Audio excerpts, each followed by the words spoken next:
This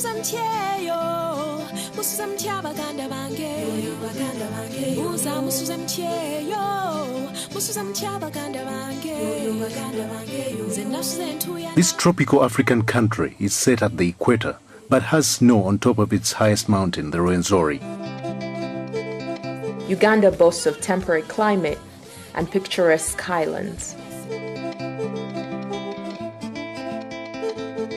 It also harbors the world's second largest freshwater lake, the Victoria, which is also the source of the world's second longest river, the Nile. These attractions, as well as its ancient famous interlacustrine kingdoms, have been an exploration destination since legends like Ibn Battuta, John Huntington Speke, and Henry Morton Stanley started the flood. Britain's famous wartime Prime Minister, Sir Winston Churchill, once proclaimed it as the Pearl of Africa in his book, My African Journey. The gateway into the country is Entebbe town. When one is coming in from the skies to land at Entebbe Airport, one is given a teaser of what to expect of this beautiful country.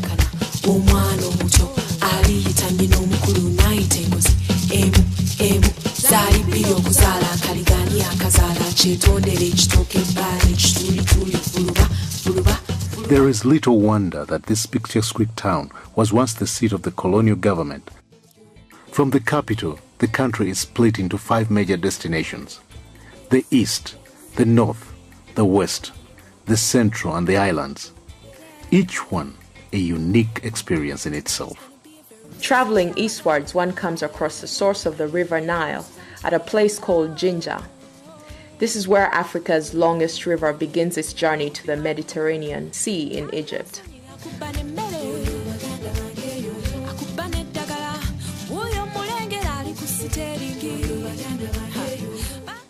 There are boat rides on the Nile, taking in the beautiful landscapes on the banks of the river. There are rapids further downstream, which are a major destination for whitewater rafters at Bujagali.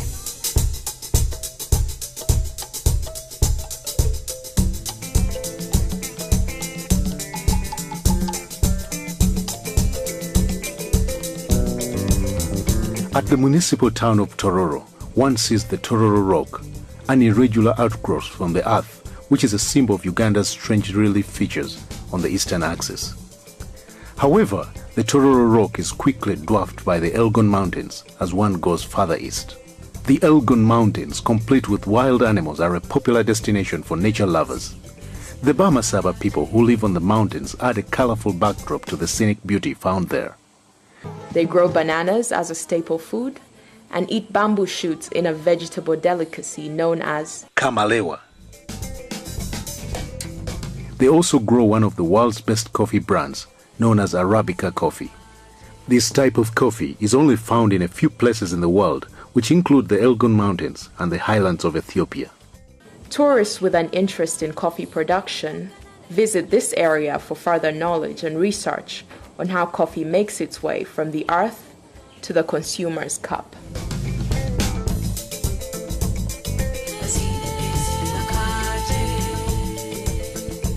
Further on along this eastern circuit, you will encounter evidence of the early history of mankind on the Nyero Rock in Kumi. The people who now live there are known as the Iteso, a cattle-keeping people. The East is a journey into African heritage. Moving more northeastwards, one encounters the Karamojong people whose passion for cattle is very intense. They live in manyatas, a collection of huts in an enclosure. In this region, recent paleontological excavations have revealed very early evidence of mankind. The visitor will also come across the Chidepo Valley National Park, a semi-desert savanna with a wide range of rare animal species. It is one of the many national parks in the country. Another high-altitude mountain, the Moroto, is found here. It is a favorite destination for mountain climbers. The Karamojong excursion is a rare tourist journey where one is often alone to ponder and wonder at Mother Nature in her most native form.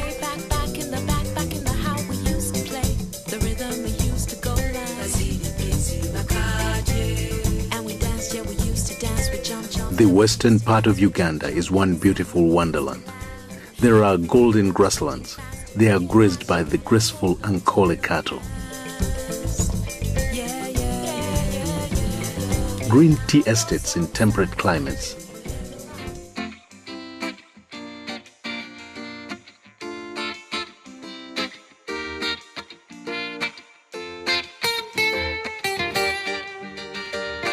Undulating hills with terraced gardens. Thick tropical rainforests.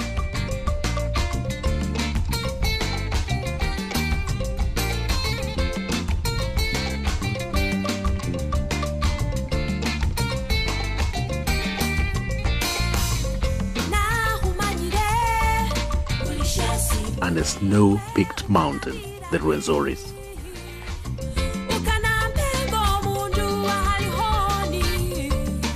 A journey to the west is an enchanting trip in flora and fauna. There are game parks, game reserves, and forest reserves in this region. 2.5 hours away from Kampala, one begins to see the wild animals. Lake Mburo National Park is home to the zebra, that beautiful horse-like animal, so tasty to the lion. There are also numerous antelopes and bucks.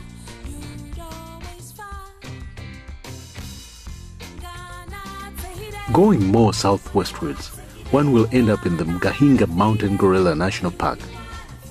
And here you will climb the Mgahinga mountain ranges, which will be a delightful physical exercise and a walk through varieties of beautiful plants growing in a very cool environment. But the biggest trophy here is the mountain gorilla. Many visitors here come to track the rare mountain gorilla, which is found only in this part of the world. Veering northwestwards is Bwindi impenetrable rainforest, another habitat of a few remaining mountain gorillas. It is a totally different experience here.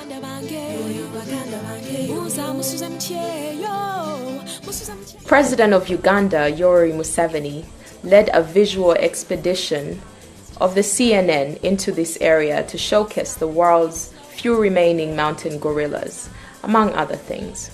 This placed the world's attention on the Bwindi impenetrable rainforest and exposed another side of Uganda to the rest of the world. Gorilla trackers have called this a very unforgettable experience.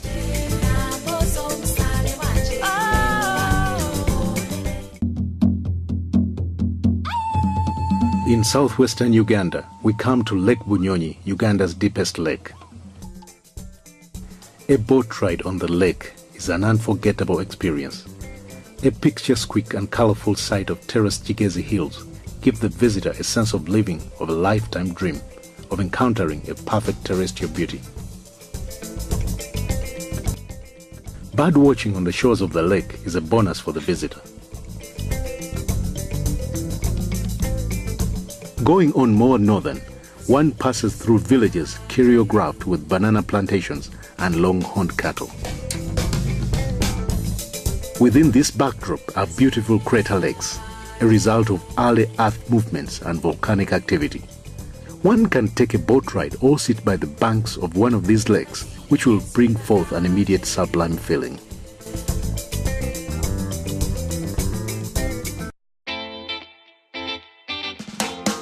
One other water mass here is the Lake Katwe, a salt excavation site that dates back thousands of years.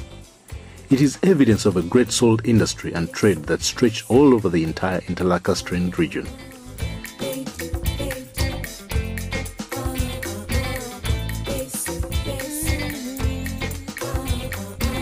Farther downfield, one comes across Lake George and Lake Edward, two azure large peaceful waters separated by the Kazinga Channel.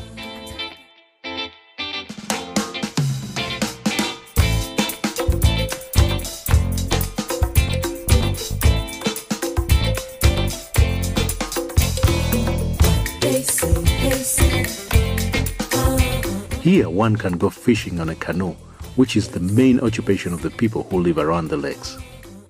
It is at the edge of these waters that one enters Uganda's second biggest national park, the Queen Elizabeth National Park. Once inside the park, the huge array of animal species will parade before you in their natural casts, some stopping to stare at the intruder with curiosity.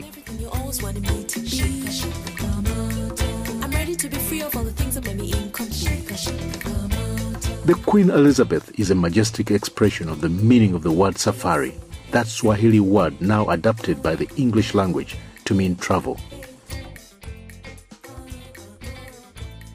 At Mwea Safari Lodge, you will rest and eat like a royal as the beauty of Africa unfolds in front of you.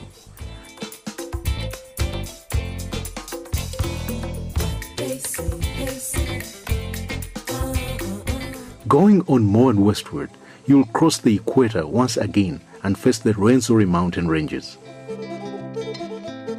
When the early explorers were told of a mountain with snow at the top, they put it down to native nonsense, but history has absolved them.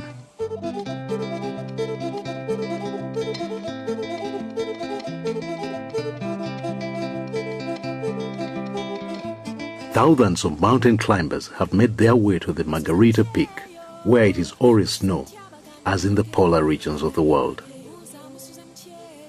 Making one's way to the top is a feat in itself. Going through a breathtaking hazardous terrain of numerous ecosystems which goes through the dense montane forest to the snow-covered peaks. Along the trail, one will see unique vegetations, glacier river primates, and wonder features such as gorges. It is like a summary of the earth here, and this is what has attracted famous people to the Rwenzoris. One of them, the Italian Duke of Abruzzi, took photographs in 1906 and wrote a book that was to make the Rwenzoris world famous.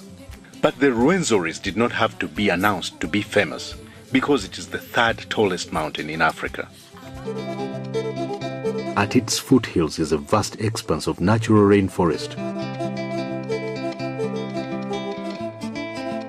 complete with chimpanzees, monkeys and baboons.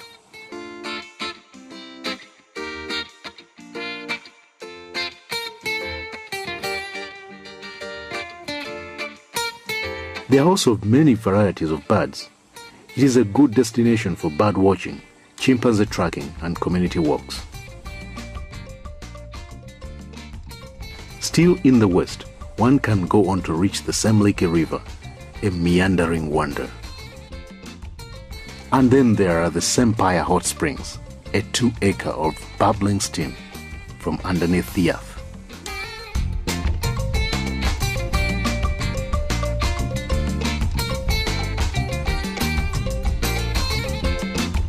People come here from near and far to bathe in the healing steam of the hot springs.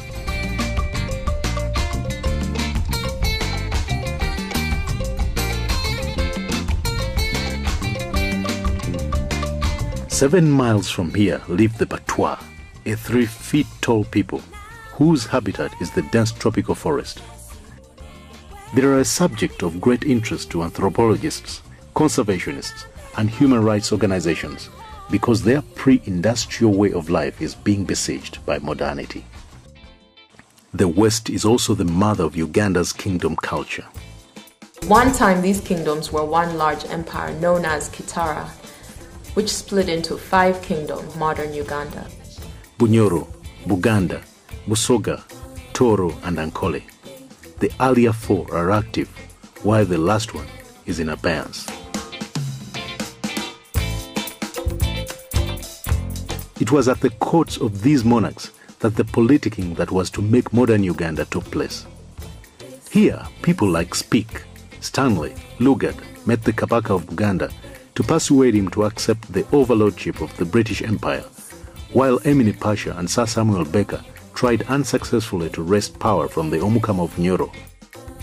There are important monuments left in their wake to remind of the history of that time. 2 particularly dominant figures of the time, Mutesa and Kabalega, are found in all history books written about Uganda in the 19th century. The former for inviting the white man into the country and the latter for fighting him. Their tombs are now important tourist attractions and destinations in Uganda. Kabalega is interred at Mparo, while Kasubi Tombs, where Mutesa was buried, is listed among the UNESCO's World Heritage Sites. Uganda's heritage does not only lie in architectural relics and regalia of former monarchs. It is to be found in nature as well. In the heart of Uganda's central region at Mubende Hill, one finds a tree of vintage presence that is linked to an influential priestess known as Nakaima, who is presumed to have lived around the 16th century. The tree itself dates back to earlier times. It is believed to be the oldest tree in Uganda. This tree still serves as a spiritual shrine to the famed priestess and is much visited by both local and foreign tourists. A great many natural sites have been preserved, like the Nakaima tree, such as the rocks which serve as a spiritual destination for many believers. There are many such interesting rock formations throughout the country, with the mysterious caves to accompany them.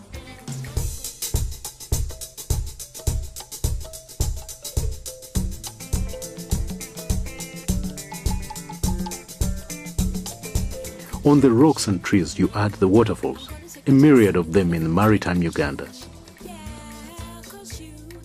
Take the Sezibwa Falls, 45 minutes drive from Kampala.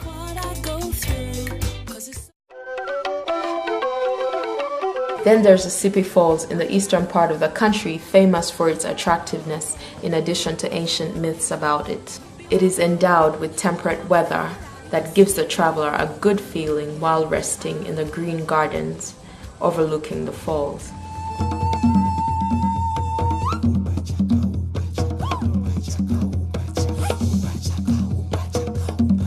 At Bigobya Mugenyi in southern central Uganda, the excavated remains of the powerful Chwezi dynasty, believed to have come from the Ethiopian highlands, are found.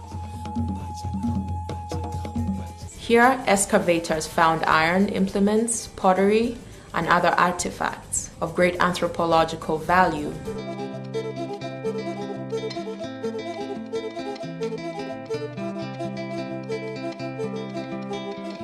The recent history is also marked by the impact of Arabs and Europeans. These visitors, who first traded in slaves, guns, and trinkets, left more of an enduring mark on the land and the people of East Africa. They also brought with them different religions. The Arabs brought Islam as a new way of worship.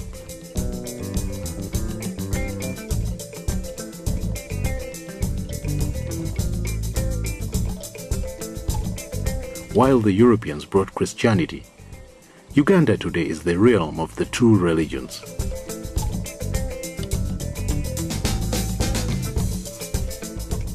At Namugongo, there are Muslim, Protestant, and Catholic shrines to commemorate the famous Uganda martyrs. These people were martyred by Mwanga, a Buganda monarch, who was against the foreign influence on his subjects as brought along by the new religions.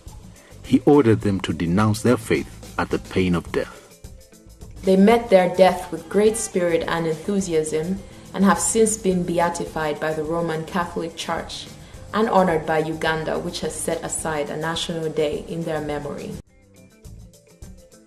Pilgrims from all over the world converge at Namugongo to hold Holy Mass in memory of these martyrs.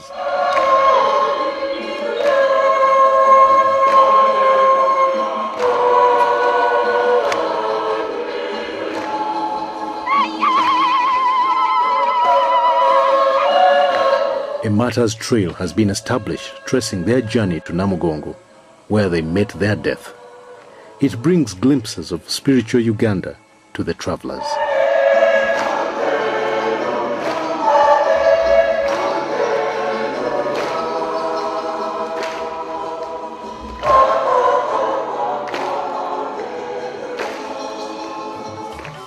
Traveling down the Nile, one encounters the Karuma Falls, where the river's momentum is much more furious as it hits the rocks that separate northern Uganda from the south. Amazing to see, but this is nothing to compare with the experience of the Makshan Falls, whose picture is backdropped with a vast national park, another of the country's game wonders. The Makshan Falls are in the middle of the Makshan Falls National Park. A ride downstream the waterfalls is the breathtaking experience.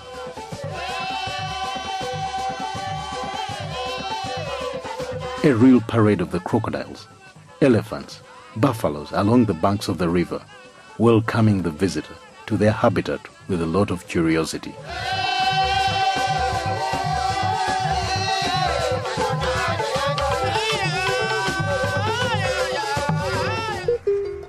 Here also marks an ethnic separation. The people of the north are Nilotics who migrated from Sudan and southern Egypt. Legend talks about their warlike traditions, which were greatly exploited by General Gordon, Emin Pasha, and Sir Samuel Baker in their effort to colonize sub-Saharan Africa for the Egyptian Khedives who ruled between 1820 to 1880. There are a number of forts that were left by the colonialists along the Nile regions of northern Uganda. Major towns in this region comprise Lida, Nebi, Gulu, Arua, Adjumani, and Koboko, which are set amongst the Lango, Alul, Acholi, Madi, and Kakwa groups. From these, Uganda has had 3 heads of state.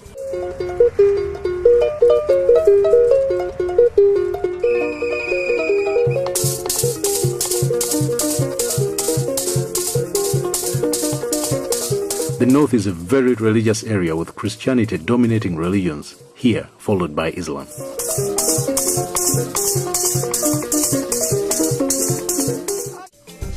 On the Victoria are the beautiful Sese Archipelago, islands where nature has been kept, for the most part, in its original state. The tropical forests, the golden velds, and the fishing folk on the vast Lake Victoria have kept the original picture of Africa intact. This place offers an enticing retreat from the concrete bustle of modern cities.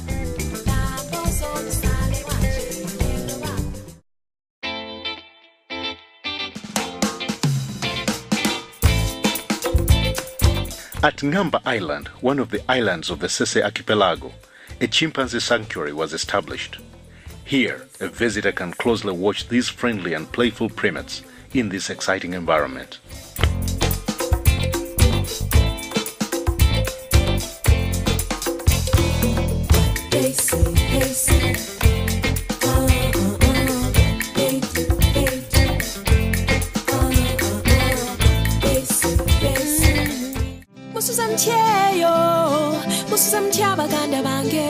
The roundabout upcountry trip would inevitably bring you back to Kampala, a 113-year-old city which started with Lugard's fort.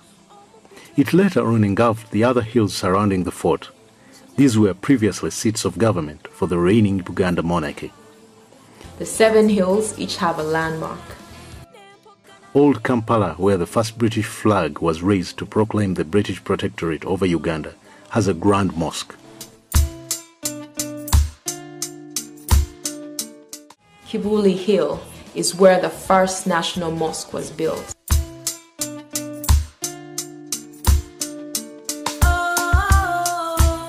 Namirembe Hill is where you'll find the seat of the Anglican Church in Uganda. Rubaga Hill, which was the Kabaka's palace at the visit of Lugard, now holds a Roman Catholic cathedral.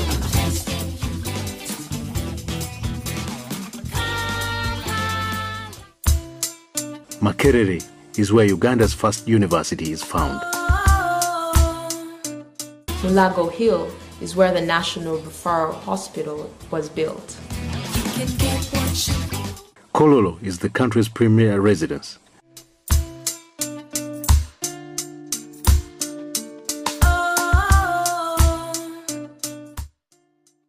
And while Nakasero is where the State House is and most of the government offices.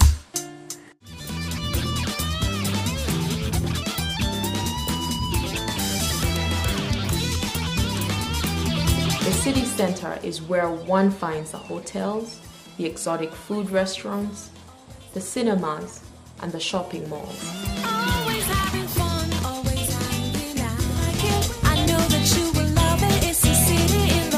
The National Theatre, an important cultural point, is located right in the center of Kampala, next to the Parliament of Uganda.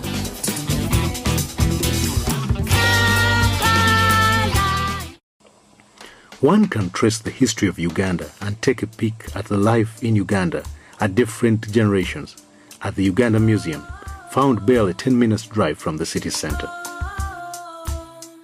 The outlying hills is where most Kampala people reside, with their own famed entertainments. And when it is night time, Kampala opens up.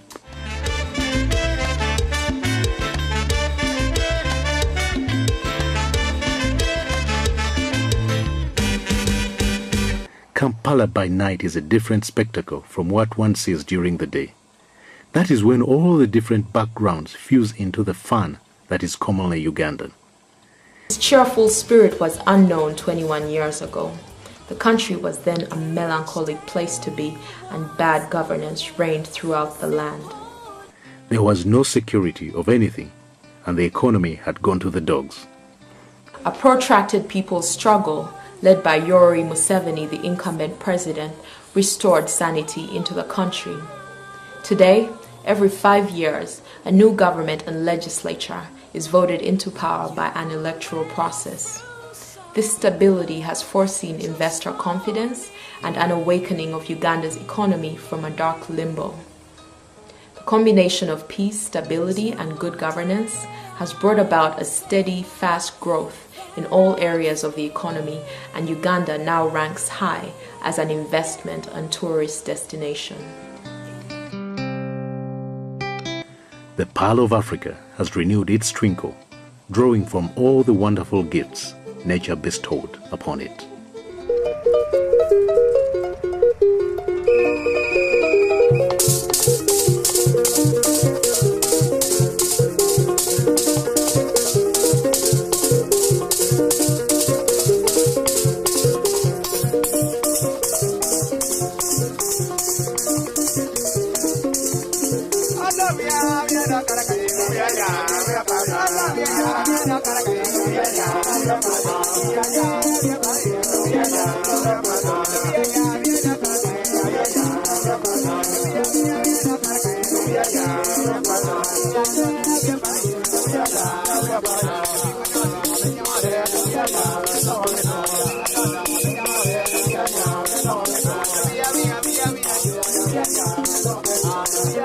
Yeah.